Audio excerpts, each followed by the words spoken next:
দর্শক দেখুন, ভারতবর্ষের বিভিন্ন রাজ্যে বাঙালি পরিযায়ী শ্রমিকদের উপরে অত্যাচার চলছে। ধরে ধরে পাঠানো হয়েছে, গ্রেপ্তার করে নিয়ে যাওয়া হয়েছে। দেখুন একটা চিঠি ইউসুফ পাঠানের। বাংলার শ্রমিকদের উপর হামলার প্রতিবাদে শাহকে চিঠি ইউসুফ পাঠানের। 4 দফা দাবি বহরমপুর সাংসদের। আরেকটা দেখুন এখানে, অমিতের রাজ্যেই আক্রান্ত বাঙালি পরিযায়ী শ্রমিকরা। অমিত শাহকে চিঠি লিখলেন তৃণমূলের শামিরুল ইসলাম। ইনি হচ্ছেন একজন এমপি।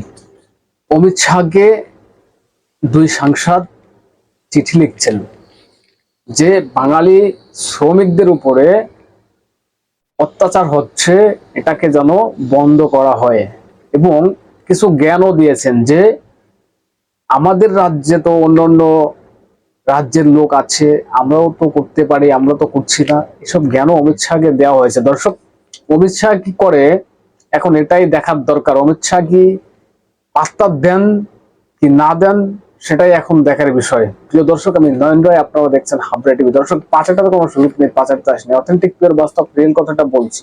যেটা সত্য সেটাকে স্বীকার করতে হবে, অন্যায়ের বিরুদ্ধে প্রতিবাদ করতে হবে। অন্যায়ের বিরুদ্ধে আমাদের প্রতিবাদ চলছে, চলবে। তবে আপনাদের বলে রাখি, চ্যানেলটাকে সাবস্ক্রাইব করে পাশে থাকুন, সঙ্গে থাকুন, ভিডিওতে একটা লাইক দিয়ে কমেন্টস করে আপনাদের গুরুত্বপূর্ণ মতামত জানাবেন। দর্শক, এবার পয়েন্টে আসি। ইউসুফ পাঠান কোথায় ছিলেন এতদিন? তাকে তো দেখা যায়নি।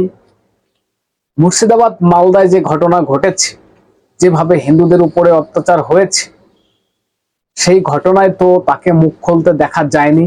আপনি কোথায় ছিলেন এতদিন ইউসুফ পাঠান?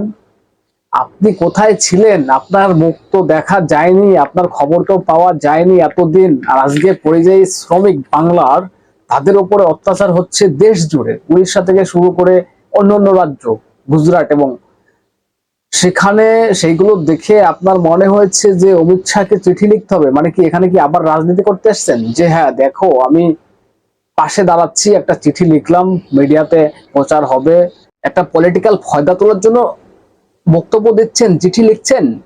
মুর্শিদাবাদে যে ঘটনা ঘটেছে, সেই ঘটনায় তো আপনাকে পাশে পাওয়া যায়নি হিন্দুদের। সেই ঘটনা নিয়ে তো আপনাকে কোনো বক্তব্য দিতে আমরা দেখিনি।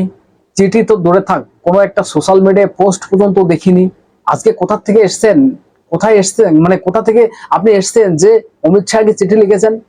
আরেকজন, গুজরাটে অমিত শাহর বাড়ি, তার রাজ্যে আপনারা জানেন যে বাঙালিদের ধরে ধরে নিয়ে যাওয়া হয়েছে, বাড়িঘর ভেঙে গুড়িয়ে দেওয়া হয়েছে বাংলাদেশি সন্দেহ করে।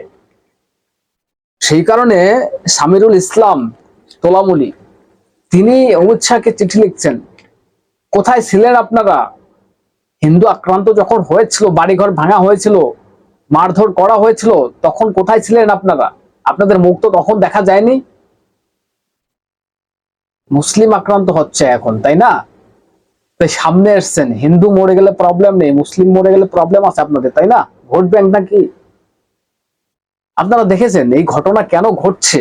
আগে তো এরকম কোনো ঘটনা ঘটেনি দেশ জুড়ে। এরকম ঘটনা আগে কখনো তো ঘটেনি যে বাঙালিদের দেখলেই বলা হচ্ছে এটা বাংলাদেশি বাঙালি বা বাঙালি, এদের নিয়ে একটা সন্দেহ আগে তো কখনো তৈরি হয়নি। এই মুখ্যমন্ত্রীর মানে নেতৃত্বে আজকে বাঙালিদের কি পরিস্থিতি হয়েছে, বিশেষ করে বাঙালি মুসলিমদের কি পরিস্থিতি হয়েছে, আগে তো কখনো এরকম ঘটনা ঘটেনি।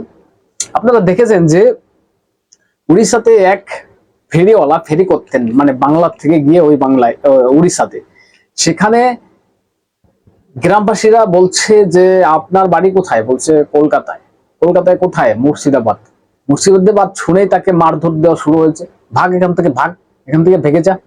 মুর্শিদাবাদ, মুর্শিদাবাদ। মুসলিমদের পরিস্থিতি এরকম করে দিয়েছে রাজ্যের মুখ্যমন্ত্রী। গুজরাটের থেকে এক মহিলার বক্তব্য আপনারা শুনেছিলাম, মানে আপনাদের শুনেছিলাম আমি। বলছে আমাদের সব পরিবারে ধরে নিয়ে চলে গেছে, আমাদের বাড়ি ওখানে কলকাতাতে কোথায় যেন বলছিলেন। সেগুলো নিয়ে প্রশ্ন আছে, আসলে ওদের বাড়ি কলকাতাতে কোথায়, বা পশ্চিমবঙ্গের লোক এরা কিনা না বাংলাদেশের লোক, সেগুলো নিয়ে আলাদা প্রশ্ন আছে। কিন্তু সেই ভিডিও আপনাদের দেখিয়েছিলাম আপনাদের। তাহলে বাংলার মুসলিমদের পরিস্থিতি এরকম কেন হবে? আগে তো কখনো কোনোদিন এরকম ঘটনা ঘটেনি। বাংলার মুসলিমরা দেশ জুড়ে ঘুরে বেড়াচ্ছেন, কাজ করছেন, তখন তো এরকম কোনো ঘটনা ঘটেনি। আর যেই দুটো জেলা, মালদা এবং মুর্শিদাবাদ, এই দুটো জেলার নাম সারা ভারতবর্ষের লোক এখন জানে। যে কেন জেনেছে? যে ওখানে হিন্দু মারা হয় বেছে বেছে, বাড়িঘর ভাঙা হয়, মানে সারা দেশের মিডিয়া খবর করছে, সেখানে সারা দেশের মানুষ জেনেছে। আর সেগুলো নিয়ে রাগ হয়েছে যে বাংলার মুসলিম ধরো, মারো কাটো। এই কারণেই হয়েছে, মুখ্যমন্ত্রীর কারণেই হয়েছে। আজকে অমিত শাহকে চিঠি লিখছেন, অমিত শাহকে চিঠি লিখতে তো দেখিনি আপনাদের। যখন হিন্দু বাড়িঘর ভাঙা হয়েছে, তাদের মারা হয়েছে, কেটে ভাসানো হয়েছে, তখন তো চিঠি লিখতে দেখা যায়নি আপনাদের। আর আমি বলতে চাই, বাংলার যারা সেকুলার আছেন, সেকুলারগিরি দেখাচ্ছেন, বাংলাদেশ থেকে পদে লাথি খেয়ে এসে এই বাংলায় এসে সেকুলারি দেখাচ্ছেন, তারা কোথায়?